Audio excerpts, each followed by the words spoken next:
بسم الله الرحمن الرحيم. الحمد لله رب العالمين، والصلاة والسلام على أعز المرسلين وأفضل النبيين، طبيب قلوبنا وشفيع ذنوبنا، أبي القاسم المصطفى محمد. اللهم صل على محمد. اللهم صل على محمد وآل محمد. اللهم صل على محمد وآله الطيبين الطاهرين وأصحابه المنتجبين ومن تبعه بإحسان إلى يوم الدين. أعوذ بالله من الشيطان الرجيم. قال يا أيها الملأ أيكم يأتيني بعرشها قبل أن يأتوني مسلمين. قال عفريت من الجن أنا آتيك به قبل أن تقوم من مقامك وإني عليه لقوي مبين. قال الذي عنده علم من الكتاب أنا آتيك به قبل أن يرتد إليك طرفك.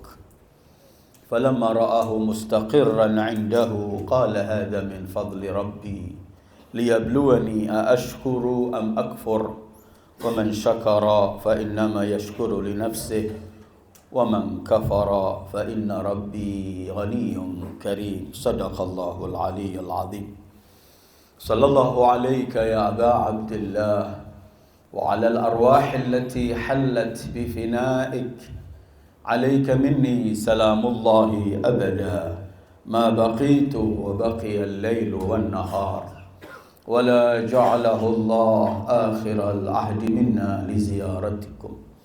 السلام على الحسين وعلى علي بن الحسين وعلى أولاد الحسين وعلى أصحاب الحسين. أيها الإخوة والأخوات، السلام عليكم ورحمة الله وبركاته.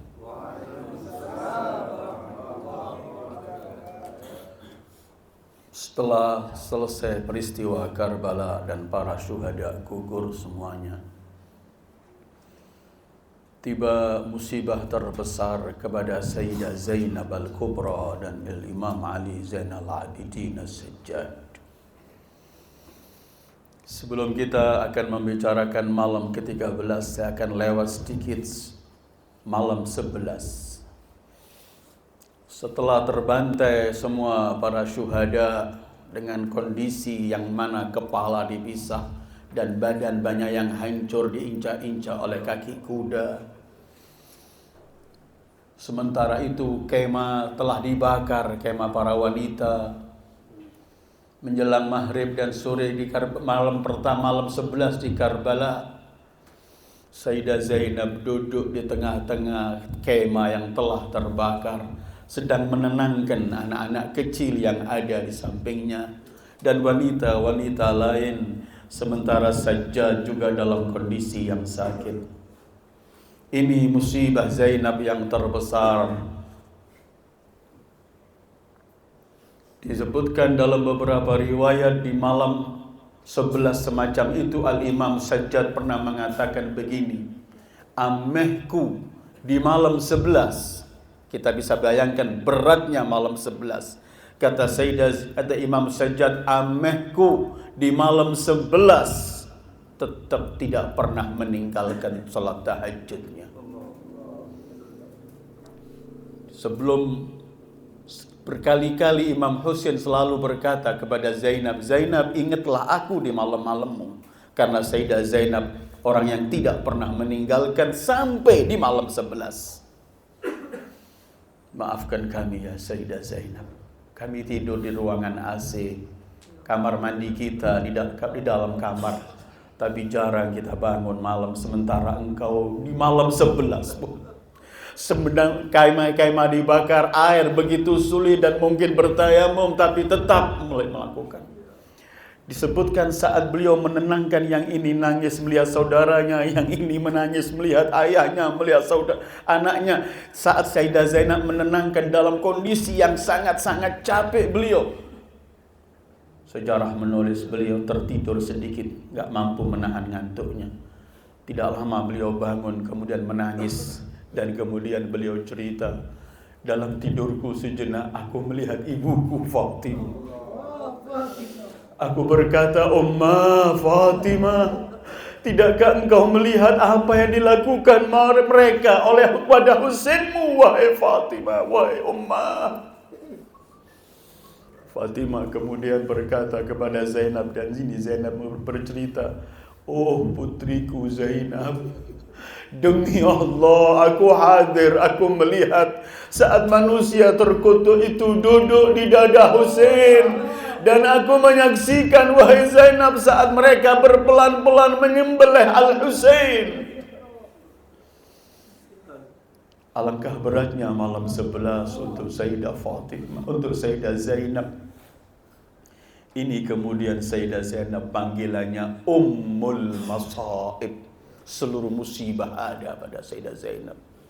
Sehingga kita tidak tahu sabar itu Zainab atau Zainab itulah artinya sabar. Tapi beliau hadapi semua ini. Keesokan harinya, saat wanita-wanita ini digiring oleh Umar bin Sa'ad dan pasukannya untuk dibawa ke Kufah, dengan kondisi yang sangat dihina mereka itu. Sayyidah Zainab di hari ke-11 saat semua mau dinaikkan ke unta, ke kuda untuk berangkat, Sayyidah Zainab teriak-teriak, Abbas, Abbas, di mana engkau? Biasanya engkau yang mengangkat kami dan semuanya dalam perjalanan ini. Sehingga Sayyidah Zainab setelah semua naik, ada orang-orang yang ingin membantu dari orang-orang, membantu sambil ingin mengejek. Kata Zainab, pergilah kalian. Kami adalah keluarga Muhammad. Kalian tidak bisa melakukan sesuatu untuk mendekati kami. Setelah anak-anak semua dinaikkan di unta yang tanpa diberi haudaj, tidak ada. Setelah terakhir tinggal Sayyidah Zainab dan Ali Zainal Abidin yang sakit. Tiba-tiba Sayyidah Zainab menundukkan, dia duduk sambil berkata, oh wahai yang tersisa dari keluarga, wahai Ali Zainal Abidin, naiklah engkau ke pundakku dan naiklah engkau ke unta melalui pundakku ini. Kata Imam Ali, tidak, biar aku usaha menaik, engkaulah naik terlebih dahulu. Saat mereka menggiring, dibawa kaum wanita-wanita, tawanan anak-anak kecil, sambil membawa kepala ditombak-tombak dan termasuk kepala Abi Abdillah al-Husain. Bisa kita bayangkan ya, Sayyidah Zainab ketika melewati mau berangkat, ketika melihat jasad Abi Abdillah, beliau mau menjatuhkan diri. Kata Imam Husain, jangan. Kata Imam Sajjad, jangan wahai ammeh, ucapkan salam kepada ayah dan tetap kamu di atas untamu. Yang kemarin di hari setelah beliau gugur Imam Husain, Sayyidah Zainab mendekati dan memeluk sambil berkata kepada Allah, ya Allahumma taqabbal minna hadzal qurban. Ya Allah, terimalah pengorbanan ini. Saat mereka berangkat dengan rombongan, jasad-jasad para syuhada itu dibiarkan di padang Karbala. Dengan kepala yang telah dibawa, jasad terpotong-potong dan bermacam-macam, semua ditinggalkan dengan teriknya matahari dan mungkin banyak binatang-binatang yang datang. Tapi tetap jasad-jasad para syuhada itu, dan yang terdepan Sayyidus Syuhada Abi Abdillah al-Husain, terpancar cahaya dari jasad-jasad para syuhada ini dan terbau harum semerbak mereka. Menjelang hari malam ke-13, masuknya hari ke-13, yang terdekat dari situ Bani Asad, wanita-wanitanya, ke orang-orang Bani Asad keluar saat mencari air, menemukan di padang itu adalah banyak jasad yang tergeletak tanpa kepala. Mereka kemudian teriak-teriak kembali menyampaikan kepada suami mereka, dan mereka mengatakan, mungkin ini Al-Husain, keluarga Rasul yang dibantai di sini. Celaka kalian, wahai laki-laki, demi Allah kami haram untuk kalian sentuh sebelum kalian pergi melihat jasad-jasad itu. Bani Asad pergi mendekati jasad-jasad. Tapi apa yang terjadi? Mereka tidak mampu mengenal siapa ini. Ini jasadnya siapa? Karena semangsing sekian gak ada kepalanya. Justru ada yang tangan terpotong, kaki terpotong. Ada yang jasadnya juga terpecah-pecah. Mereka dalam kondisi gak mengenal sesuatu begini. Tiba-tiba Al-Imam Ali Zainal Abidin Sajjad salamullahi alaih, beliau datang. Karena dalam ketentuan tidak ada yang mengurus janazah al-ma'sum illa al-ma'sum.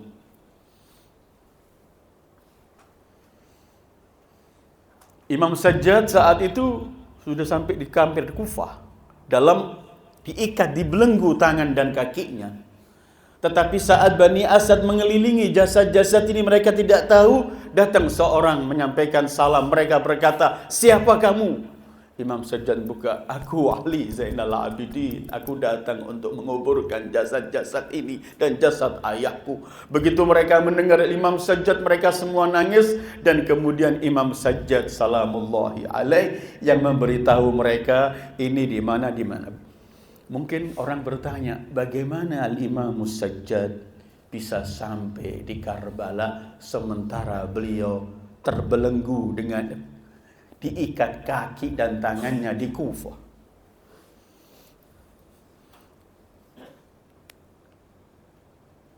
Pertanyaan semacam ini mungkin sering terlontar. Tetapi Al-Quran juga telah memberikan jawaban pada kita. Bahwa Allah itu sebagaimana memberikan mukjizat pada para anbiya, Allah juga memberikan mukjizat dan keluar biasaan itu kepada para wali dan para wasinya. Ayat yang saya baca di awal itu adalah dalam surat An-Naml. Ketika Nabi Sulaiman berkata kepada seluruh pembesar-pembesarnya, ayyukum ya'tini bi'arsyiha qabla an ya'tuni muslimin. Siapa di antara kalian yang mampu mengambilkan Mahlega Balqis yang di Syam itu, yang di Yaman, untuk datang ke Syam? Qala ifritun minal jinni ana atika bihi qabla an taquma min maqamik wa inni alaihi laqawiyyun amin. Ada jin, bukan sembarang jin, ifrit. Jin yang terbesar, terkuat dan semuanya. Aku mampu, Sulaiman, akan mendatangkan itu sebelum kamu bangun dari tempat dudukmu. Bagi Sulaiman masih lama. Nabi Sulaiman duduk bisa 1 jam, bisa 2 jam, bisa 3 jam, tergantung keluhan yang disampaikan oleh umat kepada beliau dan keperluannya rakyatnya kepada beliau. Tiba-tiba qala alladhi 'indahu 'ilmun minal kitab. Ini wasinya Sulaiman. Bukan jin, manusia, tapi wasi yang Sulaiman, karena setiap nabi punya wasi. Qala alladhi 'indahu 'ilmun minal kitab ana atika bihi qabla an yartadda ilaika tarfuk. Hai Sulaiman, aku akan datangkan dari Yaman ke Palestina ini sebelum kau mengejamkan matamu. Baru mengatakan gitu, langsung di hadapannya. Falamma ra'ahu mustaqirran 'indahu qala hadza min fadli rabbi liyabluwani aashkuru am akfur. Artinya, saat itu Imam Sajjad adalah mendapat tugas karena tidak ada yang mengurus jenazah seorang wasi illal wasi.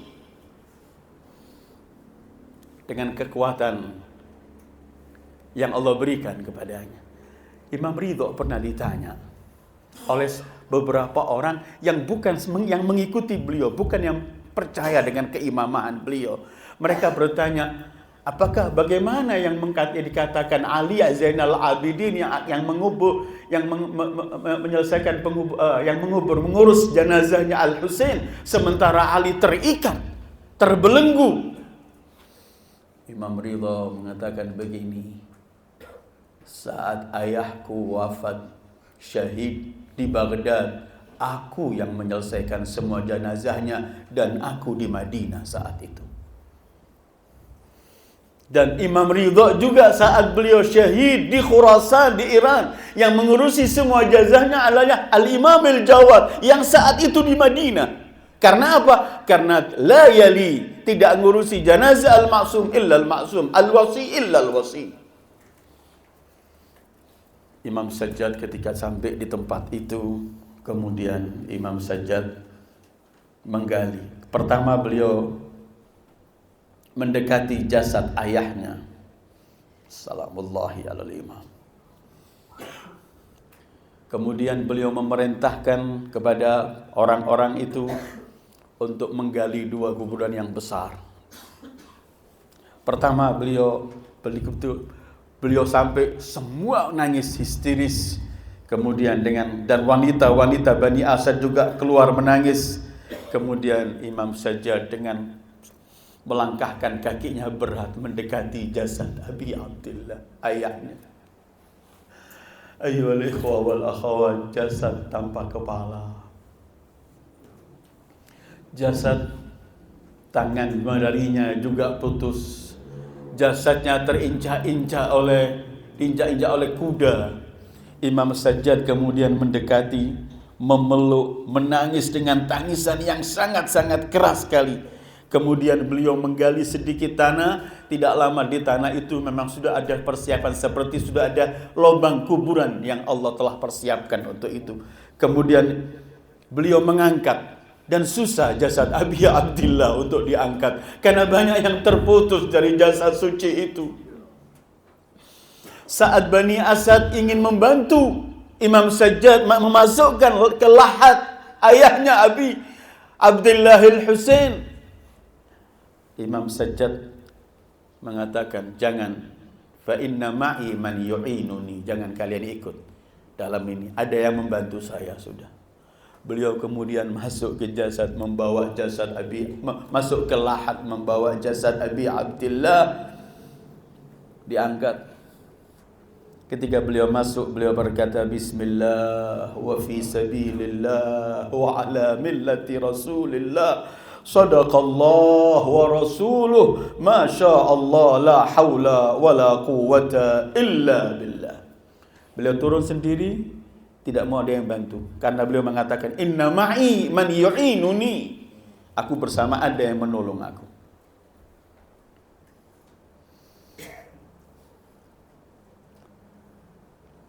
Gak bisa kita bayangkan sebenarnya, ayyuhal ikhwah wal akhwat, bagaimana seorang ayah, anak ini memasukkan jasad ayahnya di liang kubur dalam kondisi semacam itu.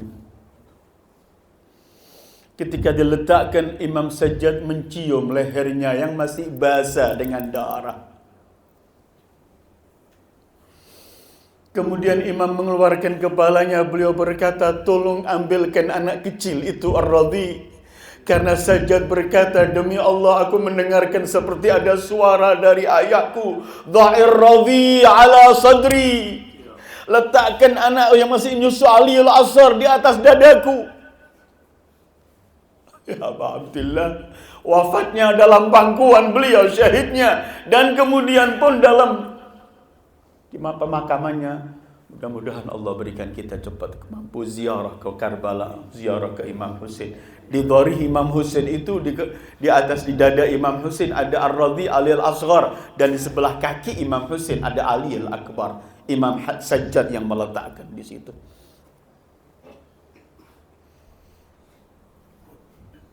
Setelah itu imam bangun lagi, keluar dari kuburannya, pergi melihat kuburan, melihat jasad Abul Fadl Abbas. Setelah Imam Sajjad masukkan itu dan anak ini masukkan, beliau berkata begini, tuba li ardin tadammanat jasaduka tahir, sungguh untung bumi yang di situ ada jasadmu yang suci, wahai ayahku. Tuba li ardin tadammanat jasaduka tahir, untung bumi yang di dalamnya ada jasadmu yang suci ini. Kemudian, fa inna dunya ba'daka muzlimah, ayahku, dunia setelahmu gelap gulita. Terus, wal akhirah binurika musyriqah, sementara akhirat dengan cahayamu akan terang benderang. Ammal lailu famusahhad wal huznu sarmad, ayah, malamku tidak pernah akan aku tidur, dan sepanjang hidupku tetap aku akan sedih. Al-lail musahhad wal huznu sarmad. Sampai apa? Au yakhtar Allah li ahli baitika darakal lati anta fiha muqim, sampai Allah memilih untuk kami keluargamu di tempat yang Allah telah pilih kamu, yaitu di alam barzah, di akhirat itu. Terus Imam Sajjad, salamullahi ala Imam Sajjad, wa alaika minni salam ya ibna Rasulillah wa rahmatullahi wa barakatuh. Untukmu salam wahai anak Rasulullah.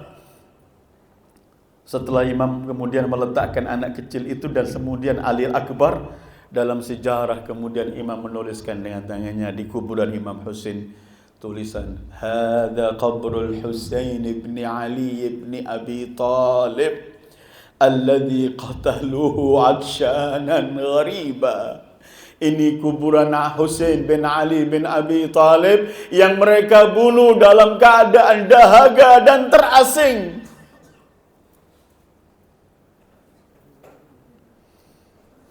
Setelah beliau selesai menyelesaikan ini, beliau keluar dari liang itu dan beliau tertutup. Beliau berjalan menuju kuburan Abbas. La qati'ul kaffain, yang dua tangannya telah terputus. Jasadnya tidak ada sejengkal, tidak ada pun celah. Semua kalau nggak kena pedang, kena anak panah dan tombak dan semuanya jasad Abbas. Pemandangan yang sangat-sangat memilukan. Pemandangan yang seluruh para malaikat dan semua yang ada adalah merasa menangis dan gelisah melihat kondisi itu.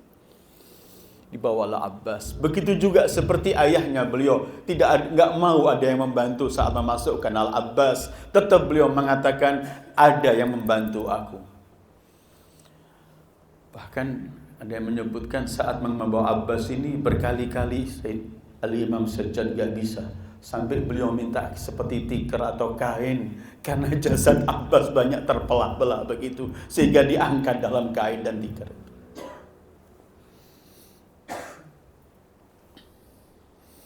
Setelah beliau masukkan di liang kubur, Abbas Imam Sajjad berkata kepada jasad suci, alad dunya ba'dakal afa ya qamar Bani Hashim. Setelahmu agak bernilai dunia ini, wahai rembulan Bani Hashim. Wa alaika minni salamu min syahidin muhtasibin wa rahmatullah wa barakatuh. Alad dunya ba'dakal afa. Abul Fadl diletakkan sendiri sebagaimana Rasul. Kemudian beliau minta pertolongan barang Bani Asad untuk menggali kuburan yang besar, dua. Yang satu diletakkan situ Bani Hashim dan satu diletakkan semua orang-orang Ansar Abi Abdillah, para syuhada. Sehingga kalau kita pergi ke Karbala, kita masuk dalam setelah Karbala itu di sebelah sini itu ada makam syuhada. Dan Abul Fadl Abbas sendiri di sana.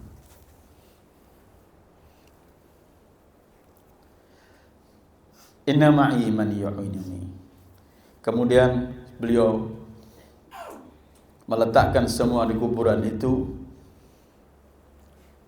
Setelah selesai semua dikubur, Bani Asad gak melihat lagi pemuda itu, hilang Sajjad kembali. Di sana para wanita dan khususnya Zainab gelisah mencari mana Ali, mana Ali, mana Ali Zainal Abidin. Imam Ali Zainal Abidin saat setelah Imam Husain terbunuh, Imam Sayyidah Zainab yang merawat Imam Ali. Tapi setelah Imam Husain terbunuh, Sayyidah Zainab bukan hanya melihat Ali Zainal Abidin sebagai keponakannya, tapi Sayyidah Zainab melihat Ali Zainal Abidin adalah imam zamannya yang juga wajib beliau ikuti walaupun itu keponakannya. Imam zamannya sekarang. Karena itu perhatian beliau selalu terfokus kepada Al-Imam Ali Zainal Abidin. Beliau di sana mencari, di mana? Apakah diambil musuh? Semua belenggu-belenggunya ada, tapi Imam Ali nggak ada. Dalam beberapa waktu gelisah, bertanya sana, ada wanita-wanita ini semua menanti di mana Ali? Tidak lama Ali Zainal Abidin datang, baju dan tangannya banyak dengan tanah, debu dan tanah.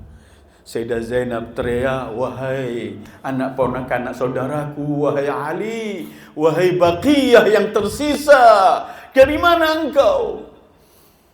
Kata Sajjad, amma mata, aku perlu saja mengkubur jasad saudaramu, ayahku dan para syuhada. Ketika mendengar itu, teriak histeris Sayyidah Zainab dan seluruh wanita yang di kemah. Zainab berkata, wahai Ali, wahai anak keponakanku, wahai yang tersisa dari keluarga, kenapa engkau enggak mengajak aku sekali ikut ke sana? Kata Sajjad, engkau tidak pernah akan mampu melihat jasad-jasad itu, wahai amatku.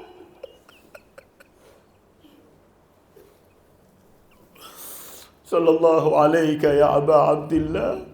Amat ya amehku, kamu tidak akan mampu melihat jasad-jasad semacam itu. Imam Sajjad kemudian cerita saat semacam ini, wanita-wanita yang ada yang teriak, ada yang tanya saudaranya, ada yang tanya ayahnya, ada yang tanya abangnya, saudara dan anaknya, ayahnya. Imam Sajjad mengatakan, semua sudah saya kebumikan, saya kuburkan. Tiba-tiba Zainab dengan suara dalam beliau berkata kepada Imam Ali, ya Ali, bukankah setiap mayat itu pipinya ditempelkan ke tanah? Bagaimana engkau mengubur ayah saudaraku dan ayahmu sementara ia tanpa kepala?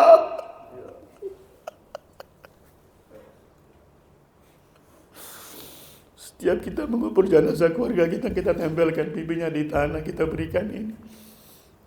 Imam Sayyidah Zainab histeris menangis. Karena itu kemudian Al-Imam Sajjad, Al-Imam Ali, Al-Imam Al-Baqir, beliau pernah mengatakan, haddatsani abi, ayahku Al-Imam Al-Baqir pernah menyampaikan kepadaku, innahu lam yakhlu makanahu mundhu qutil. Tempat kuburan Al-Husain tidak pernah sunyi semenjak dibunuh syahid. Min musallin alaihi minal malaikah. Ada yang sholli dari salat dari malaikat. Au minal jinni, atau dari kaum jin. Au minal insi, atau manusia. Au minal wahsy, ataupun dari binatang buas. Juga tidak pernah sunyi kuburan itu. Wa ma min ahadin illa wa yaghbitu zairuh. Tidak ada seorang pun kecuali dia ingin mengambil sesuatu. Yaghbit itu artinya merasa dengki, kenapa dia bisa ziarah. Bukan dengki yang dilarang, kepingin dia. Dia iri, kenapa dia bisa ziarah. Kata Imam Baqir, menurut Imam Ja'far Shadiq, setiap orang melihat yang ziarah, pasti orang kepingin, kenapa aku gak sampai. Malam ini kita tawassul. Mudah-mudahan Allah cepatkan kita sampai ke kuburan Abi Abdullah Al-Husain. Kita bisa ziarah di Karbala.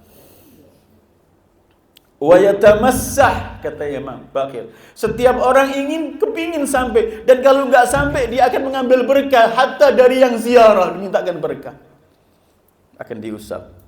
Wa yarju fi an-nazar ilaihi al-khair li nazarihi ila qabrih. Wa inna Allah ta'ala la yubahil malaika bizairi. Allah membanggakan kepada para malaikat yang berziarah. Wa amma ma lahu indana fattarahum alaihi kulla sabah wa masa. Yang belum sampai, ingatlah di pagi dan sore. Setidaknya kita ini kalau enggak ziarah, kalau belum sampai ke Karbala, jangan lupa setiap hari doa ziarah kepada Abi Abdillah. Kalau pagi habis sholat subuh kita masih bisa ziarah Ashura, itu yang terbaik. Kalau tidak, setidaknya pagi dan sore kita bisa mengatakan sallallahu alaika ya Aba Abdillah, minim semacam itu.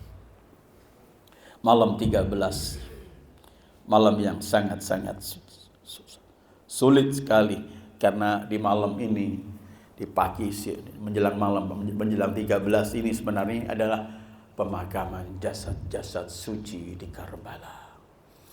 Yang saat kita mengenang peristiwa ini, kita akan bisa tahu sampai begini pengorbanan Abi Abdillah dengan para keluarga dan para sahabatnya. Sampai semacam ini beliau berkorban demi semua, dan semuanya menyambut kematian dengan senang. Yang terjadi dengan semua orang susah untuk membayangkan. Apakah iya orang melakukan semacam ini? Coba kita pikirkan. Orang yang bunuh mereka itu juga mengaku adanya Allah, percaya akhirat, percaya Rasulullah. Tapi karena dunia sudah menguasai mereka, seperti ungkapan manusia terkutuk Shimir ibn Diljausan saat duduk di dada Imam Husain. Saat Imam Husain tanya, kamu tidak tahukah kamu duduk di dada siapa ini? Shimir, aku tahu engkau Husain, ibumu Fatimah, ayahmu Ali, kakekmu Muhammad, dan semua punya syafaat. Tapi aku gak sibuk dengan syafaat mereka. Aku cuma ingin membawa kepalamu supaya mendapatkan imbalan dari Ibnu Ziyad. Sayyidu syababi ahlil jannah diperlakukan semacam ini. Kalau kita ini rindu surga, kepingin masuk surga, setidaknya harus kita kenal siapa pemimpin di surga, agar kita mendekatkan diri pada pemimpin itu, agar kemudian kita layak untuk masuk di surga. Tetapi penghuni surga, pemimpin penghuni surga ini diperlakukan semacam ini. Kepalanya dibawa kemana-mana, kepalanya dipukul-pukul oleh Yazid terkutuk, kepalanya dikeliling, jasadnya dibiarkan. Kenapa semua ini terjadi? Seperti yang saya sampaikan di Asyura, hari Asyura. Orang kalau sudah menyimpang dari ketentuan Allah, dipengaruhi oleh dunianya, dia akan lebih keji daripada binatang buas, sekalipun menurut bahasa Al-Quran kal an'ami balhum adall. Karena itu kalau kita melihat perjuangan semacam ini, kita jangan pernah berdosa lagi sama Abi Abdillah dengan tanpa menghormati perjuangan dan darah-darah suci beliau. Hendaklah kita sebagai orang yang dipilih oleh Allah untuk mengenal beliau, menangisi beliau, mengenang dan membaca sejarah beliau, kita hendaklah selalu mengingat perjuangannya, dan kita selalu mengontrol diri kita. Jangan pernah kita sia-siakan darah-darah mulia dan pengorbanan ini. Dengan apa? Dengan mari kita lebih mendekatkan diri kepada Allah, lebih mengenal Rasul keluarga sucinya, dan lebih menyenangkan mereka. Jangan sampai kita menyakitkan hati mereka. Imam Husain kalau orang bertanya, untuk apa beliau keluar? Beliau telah sebutkan dan berkali-kali telah disampaikan. Kenapa beliau keluar? Beliau mengatakan, innama kharajtu li talabil islah fi ummati jaddi. Aku keluar untuk memperbaiki, reformasi dan memperbaiki umat datuku. Maka mari kita memperbaiki diri kita masing-masing supaya sesuai dengan pengorbanan Abi Abdillah ingin memperbaiki diri kita, memperbaiki diri kita sendiri, memperbaiki di antara kita sesama kita, untuk lebih mengeratkan hubungan kita, saling memaafkan di antara kita, saling mendekatkan diri. Jangan sampai kemudian kita malah menangisi beliau, tapi membuat beliau sedih karena orang-orang yang mencintai beliau ternyata juga tidak memperbaiki di antara sesama mereka.